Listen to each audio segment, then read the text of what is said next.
Bonjour à tous. Nous voici ici à notre jour numéro 4 de notre semaine de matinale. Et aujourd'hui, nous allons, dans les 2 prochains jours, je dirais même, nous allons aborder un sujet. Et le titre de ce message, de ces 2 matinales que nous allons avoir, c'est 5 choses qui limitent la faveur de Dieu. 5 choses qui empêchent Dieu d'agir de manière puissante dans nos vies. Et on va les énumérer au fur et à mesure. Donc, ne manquez pas demain aussi. On va étaler ça sur 2 jours. Et si je pourrais commencer, je vais commencer avec une histoire, l'histoire que nous allons trouver dans 1 Samuel, lorsque Dieu, en raison de l'obéissance, la désobéissance de Saül, Dieu va dire, Saül ne sera plus le roi, le futur roi, ça va être l'homme selon mon cœur, sans nécessairement dire que ça va être David. Il va révéler ça à Samuel, et Samuel va s'en aller vers Saül, et il va réaliser que Saül a agi avec désobéissance. Mais il est dit ceci dans Samuel, chapitre 15 au verset 13, Samuel se rendit auprès de Saül, et Saül lui dit, « Sois béni de l'Éternel, j'ai observé la parole de l'Éternel. » Saül était sûrement persuadé d'avoir accompli quelque chose de correct. Et selon lui, il a accompli la volonté de Dieu. Mais Samuel lui montrait que non. Samuel lui dire, mais non, Saül, tu penses que ce que tu as fait, c'était correct, mais aux yeux de Dieu, c'est quelque chose qui a été incorrect. Il va même lui dire dans 1 Samuel, verset 15 au verset 23, il dira, « Car la désobéissance est aussi coupable que la divination et la résistance ne l'est pas moins que l'idolâtrie et le téraphim. Puisque tu as rejeté la parole de l'Éternel, il te rejette aussi comme roi. » Une des choses, c'est que Samuel s'en va vers Saül. Je pense que ça c'était déchirant pour lui parce que je pense qu'il aimait vraiment. Il aimait vraiment Saül. Mais Saül il avait fait quelque chose qui était en horreur à Dieu. Saül avait désobéi à Dieu face à une situation. Et je crois qu'une des choses qui nous amène loin de la faveur de Dieu, parfois dans nos vies, c'est notre rébellion et notre orgueil, notre désobéissance. Saül était un homme qui a été rejeté de la part de Dieu en raison de sa désobéissance, mais était rempli d'orgueil. Une des plus grandes difficultés que l'homme a aujourd'hui dans sa vie, c'est à se battre avec notre orgueil. On a souvent tendance à vouloir faire les choses à notre façon, sans nécessairement dire, ben regarde, je t'offre tout. Et même quand on dit, Seigneur, je t'offre tout, je t'offre ma vie, je t'offre toutes les choses, on a souvent tendance et c'est la chair qui nous amène à agir ainsi, on a souvent tendance à vouloir faire les choses à notre manière et de dire, Dieu, merci de m'accompagner dans le chemin de ma vie, au lieu de dire, Seigneur, je donne complètement la direction à 150%. Il y a des choses qu'on a tous à se battre avec. Et puis, moi, le premier, là, c'est me battre avec mon orgueil et me battre avec ma chair qui est tellement rebelle. Et la chose que je réalise, c'est que parfois, je crois qu'il y a des choses que Dieu aurait pu m'accorder.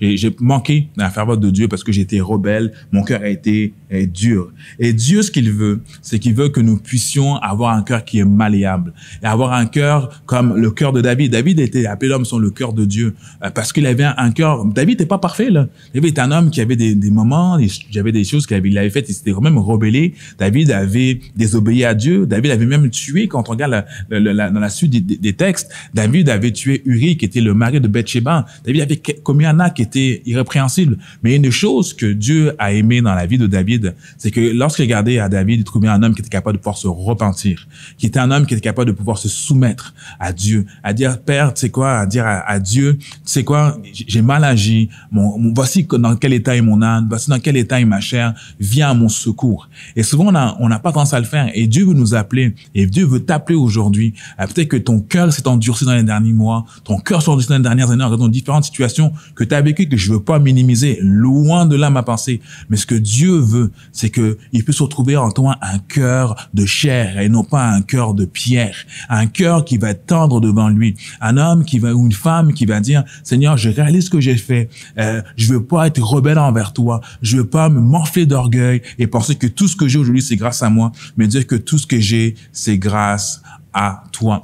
Et une des choses parfois que je voudrais aussi rajouter, lorsqu'on a été blessé, autant par l'Église, on a été blessé par les gens, on met tout dans le même panier. On dit, si l'Église m'a blessé, vous savez quoi, c'est Dieu qui l'a voulu. Si il arrivait telle situation avec telle personne, c'est Dieu qui l'a permis de ces choses.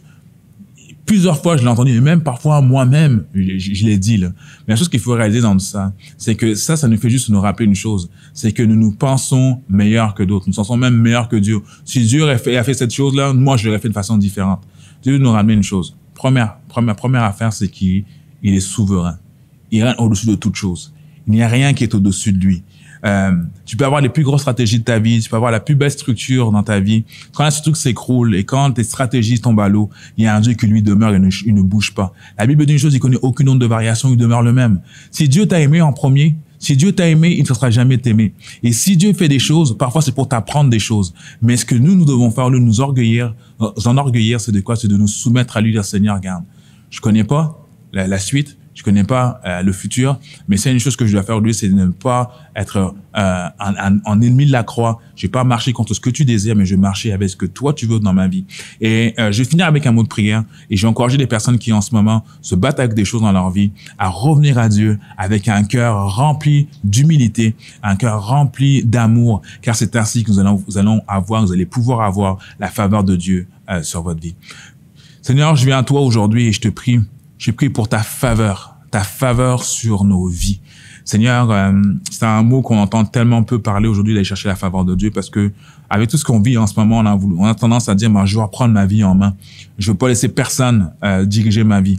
Mais Seigneur, je te prie que tu puisses pas trouver en nous des hommes et des femmes orgueilleux ou orgueilleuses, mais apprends-nous à nous soumettre à toi. Apprends-nous à marcher, à regarder selon toi. Seigneur, tu nous as donné des dons, des talents, des choses que nous pouvons faire par nous-mêmes, mais je crois qu'il y a des choses parfois et souvent que nous voulons gérer par nous-mêmes et que nous devons faire appel à toi. Seigneur, viens encore prendre le contrôle de nos vies. Viens, Seigneur, toucher chacun d'entre nous, nous donner la sagesse. Nous ne voulons pas écouter la voix d'un homme, nous voulons écouter la voix de Dieu. Je prie que, alors qu'il y a des gens qui entendent cette matinale, ne s'arrêtent pas à ce que Jackson aurait pu dire. Il ne s'arrête pas à ce que l'homme est, mais qu'il puisse entendre le son de ta voix qui vient retentir, qui vient résonner dans leur cœur, dans leur âme. Seigneur, je te prie que tu viennes reprendre la place qui t'est due dans chacune des personnes qui a pu entendre cette matinale aujourd'hui. En ton nom, j'ai prié. Amen. Et merci beaucoup d'avoir été là encore une fois. On se donne rendez-vous demain pour la suite de nos 5 choses. On en a vu qu'une, il en reste 4 qu'on va voir demain. J'ai hâte d'être avec vous demain. Donc, je vous souhaite une belle journée. Si vous regardez ça au début, la journée en ce bon matin. Ou sinon, je vous souhaite un bon temps d'écoute. Merci beaucoup. On se donne rendez-vous demain. Salut.